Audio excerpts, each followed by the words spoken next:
আমি এখন তোর তেল কিনে দিচ্ছি, ভোটে পাস করবো তাই। আর আমি যদি ভোটে পাস করতে যাই, তোর যে তেল কিনে দিচ্ছি ওইটা আগে তুলবো। আমি তোর বিরিয়ানি দিচ্ছি এমনি এমনি না, কি করব, ভোটে পাস করবো তাই।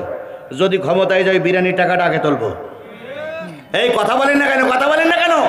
তাহলে যে নেতা আগে টাকা দেবে তার উদ্দেশ্য খাওয়া, যে নেতা টাকা দিয়ে কর্মী চালাবে তার উদ্দেশ্য আছে ক্ষমতায় গিয়ে 20 কোটি খরচ করলে 25 কোটি তুলবো।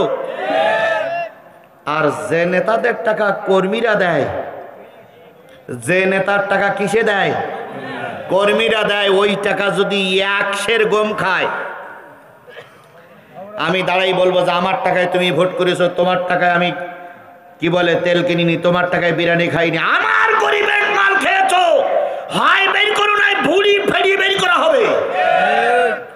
একথা আমরা বলতে পারবো কারণ আমার টাকা। আজকের রজের প্রথম শিক্ষা, যতদিন বেঁচে আছি ততদিন পর্যন্ত আমার মাথাটা নত হবে কার জন্য?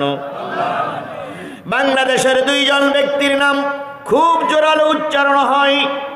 একজন ব্যক্তি হলেন আল্লামা দেলোয়ার হোসেন সাঈদী, আর একজন ব্যক্তি হলো শহীদ প্রেসিডেন্ট জিয়াউর রহমান। শহীদ প্রেসিডেন্ট জিয়াউর রহমানের নামটা এই জন্য বেশি উচ্চারিত হয়, শহীদ প্রেসিডেন্ট জিয়াউর রহমান ক্ষমতায় থাকা অবস্থায় তিনি মক্কা শরীফ মদিনা শরীফে হজে গিয়েছিলেন। হজে গিয়ে দেখলেন হাজিদের বিরাট সমস্যা, শুধু রোজ আর রোজ।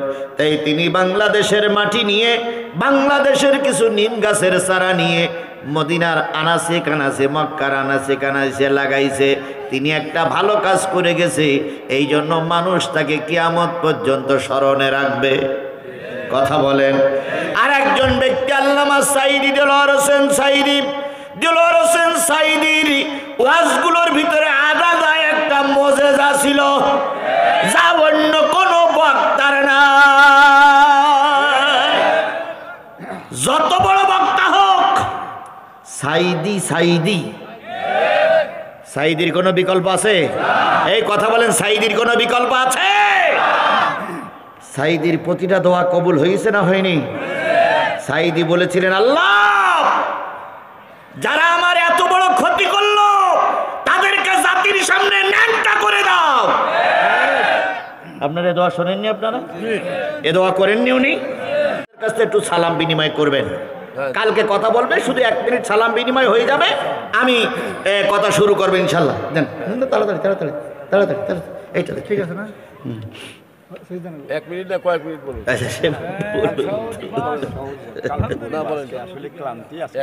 আচ্ছা হোক হোক, ওনার বলতে দেন, বলতে দেন।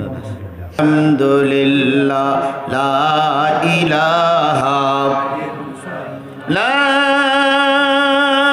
ইলাহা ইল্লাল্লাহ মুহাম্মাদুর রাসূলুল্লাহ সাল্লাল্লাহু। 17 নম্বর পারার 22 নম্বর সূরা, সূরাতুল হজ। 78টা আয়াত। 78টা আয়াতের ভিতর থেকে তেলাওয়াতকৃত আয়াত কয়টা? প্রথম আয়াত, ইয়া আইয়ুহাল্লাযীনা আমানু আমানুরকাউ ওয়াসজুদু ওয়াবুদু রাব্বাকুম ওয়াফআলুল খায়রা লাআল্লাকুম তুফলিহুন। ওহে তোমরা যারা ঈমান এনেছো, ইমানের বলে বুনিয়ান, ইমানদার বলে দাবি করো, মনে করো আমি একজন ইমানদার, আমি আল্লাহরে বিশ্বাস করি, রসুলকে বিশ্বাস করি, আখেরাত বিশ্বাস করি, পরকাল বিশ্বাস করি, কবরে আযাব হবে, কবরে কৈফিয়ত দেওয়া লাগবে, এই বিশ্বাস যাদের অন্তরের ভিতরে ঢুকেছে, যারা ইমানদার, ইমান আনার পরে সর্বপ্রথম যে কাজটা করবে সেটা হলো রুকু করো। কি করো? সবাই মিলে বলেন কি করো? আরেকটু জোরে বলেন কি করো? রুকু করা মানে কি? না, রুকু করা মানে হলো ঝুঁকে যাওয়া, নত হওয়া, নিচু হওয়া।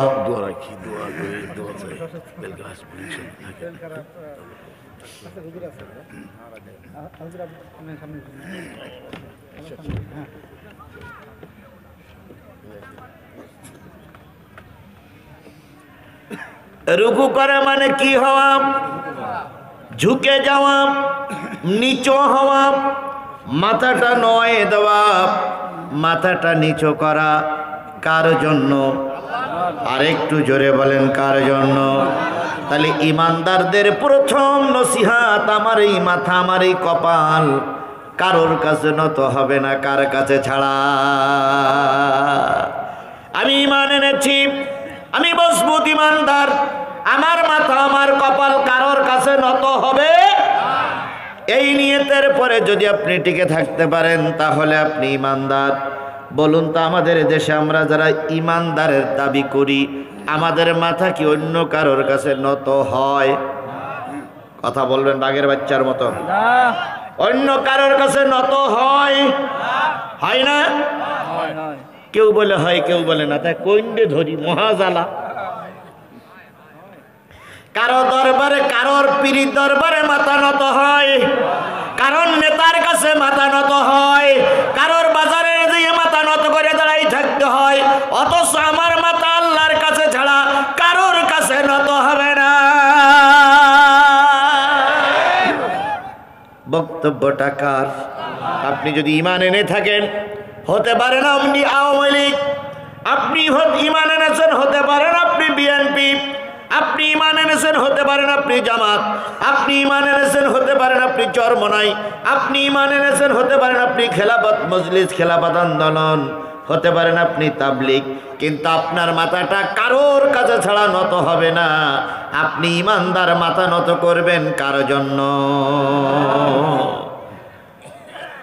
আমরা কেউ নেতার কাছে দিয়ে মাথা নত করি, কেউ বা নেত্রীর কাছে দিয়ে মাথা নত করি, কোন কোন মুরিদ আছে পীরের দরবারে যেয়ে রুকু করে। তাহলে মাথা নত আল্লাহর কাছে ছাড়া আর কারোর কাছে হবে? আরো জোরে বলেন।